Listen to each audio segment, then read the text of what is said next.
অনশন চলাকালীন অসুস্থ হয়ে পড়েছেন বনগাঁর বিজেপি প্রার্থী শান্তনু ঠাকুরের খুড়তুতো বোন তথা তৃণমূল সাংসদ মমতা বালা ঠাকুরের কন্যা মধুপর্ণা। তাকে স্বাস্থ্য কেন্দ্রে ভর্তি করিয়ে চিকিৎসা করানো হচ্ছে। শনিবার ছিল তার অনশনের নবম দিন। এদিকে বনগাঁর ঠাকুর বাড়ির কোন্দল ক্রমশ বৃদ্ধি পাচ্ছে।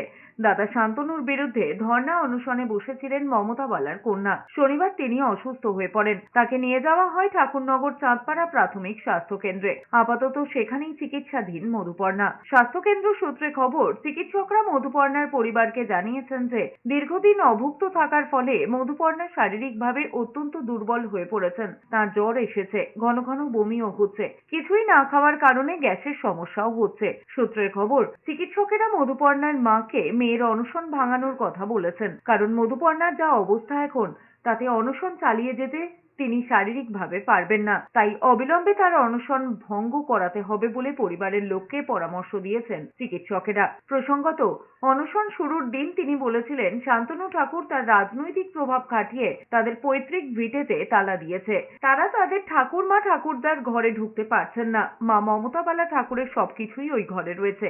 সেই ঘরে তালা খুলে দেওয়ার দাবিতে অনশনে বসেছেন।